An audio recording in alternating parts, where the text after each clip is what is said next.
Esther and Mordecai, these were reform-minded leaders who had begun to understand when it was time for change in a nation. And what they did is that by mobilizing and rallying and organizing the Jewish people to get involved in a collective coordinated work that would benefit society, they were infusing a reformer's mindset so the Jewish people could rise and lead the nation towards that change. The people who release a sound, or rather raise a voice, a new voice that is able to rally people to action, call people to action, so they do not just speak to be heard. Hello builders, Happy New Year. I hope your year is off to a good start. My name is Carol Gishohi and I'm your good friend here. Now, we are back again with our weekly episode, and in today's video, I'll be speaking on what I'm calling voices of change. You see, when a nation reaches a pivotal moment of change, where, for example, there's a generational shift, a new generation is taking over positions of leadership, of influence, power and decision making, and they're coming with their new ideas and fresh perspectives, there's usually a group of people, or rather few individuals, who awaken to these new possibilities long before the wider society catches on. Now, these people are pioneers. Their work is to lead others into something new that they themselves discovered or they themselves experienced first. They are the instigators of change, catalysts for change. Look at the story of Esther and Mordecai. Esther and Mordecai, these were reform-minded leaders who had begun to understand when it was time for change in a nation. And what they did is that by mobilizing and rallying and organizing the Jewish people to get involved in a collective coordinated work that would benefit society, they were infusing a reformer's mindset so the Jewish people could rise and lead the nation towards that change.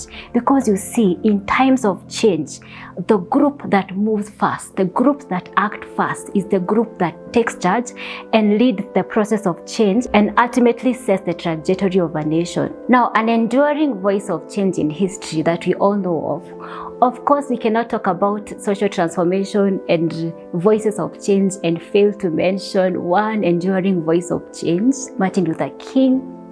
We all know of his famous speech, "I have a dream."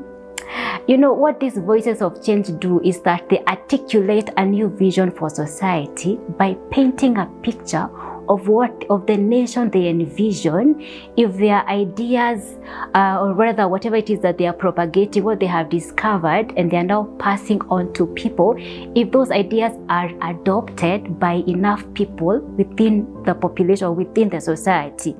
So they do not just speak to be heard. They do not just speak to highlight the flaws within the existing social order.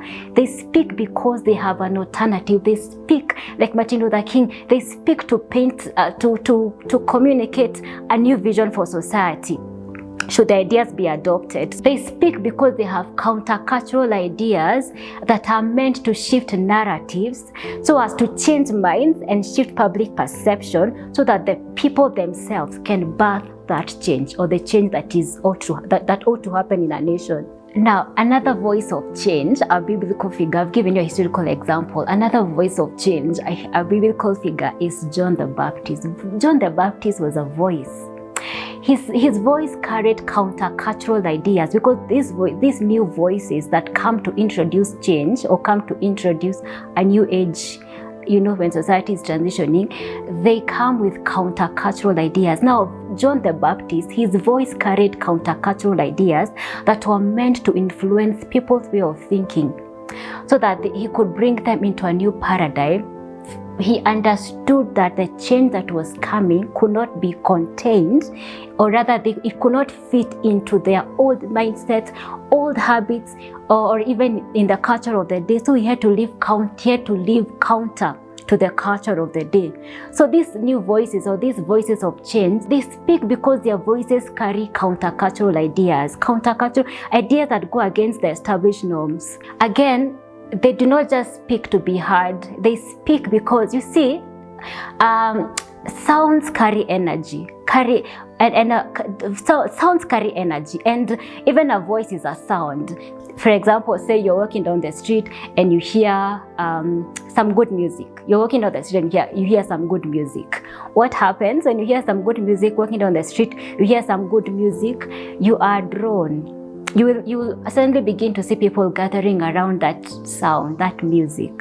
But when you hear an explosion, you will run, you will not even look back, you will run for your life. Meaning, sounds release energy. Energy that either gathers or scatters. Even a voice is a sound. Now, these voices of change, they do not just speak to be heard. They speak to release an energy that mobilizes, an energy that is able to mobilize, rally, and compel change, or rather get people to work. Just like Esther and Mordecai, the people who release a sound, or rather raise a voice, a new voice, that is able to rally people to action, call people to action, so they do not just speak to be heard. Now, even in times of change,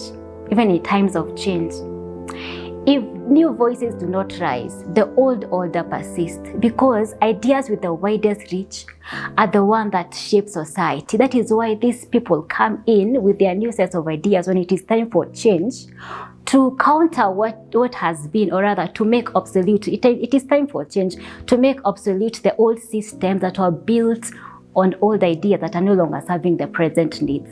So they come to inspire people to think different. But even if they don't rise, if these new voices do not speak, they do not rise in times of change, the old order will persist.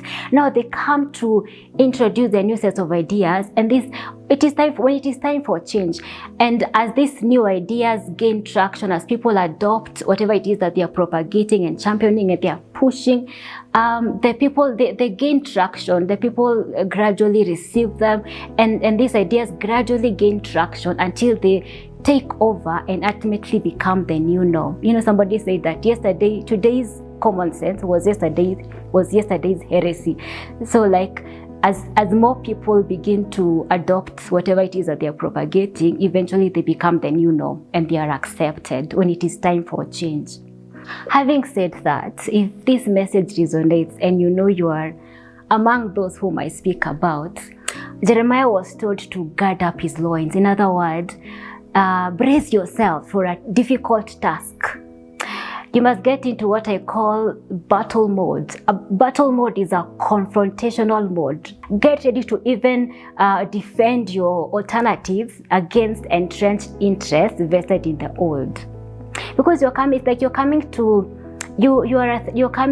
make obsolete because you're challenging old systems. It is time for change. You're challenging old systems that are built on the old ideas. Now you're introducing your fresh perspective. So you must be prepared to even defend your alternatives against the ideas that upon which the old systems are built. I'm going to conclude with this statement that you will have to hear with your other ear to make sense of it. I can't think of any other way to say it. Please open your other ear. In times of change, first of all, the group that moves first, the group that acts first is the one that takes charge and leads the process of change. I already mentioned that. Another thing that you should note is that a voice is a sound, and sounds release energy that either gathers or scatters. So the sound that dominates is the sound, or rather the loudest sound is the sound that dominates. And the sound that will dominate is the sound that will be the widest, or the one that with the widest reach, or the one that will the loudest voice dominates. The loudest voice dominates. Anyway, guys, that's it for today. Thank you for watching. I'll come again next week with another episode. Thank you for watching. See you.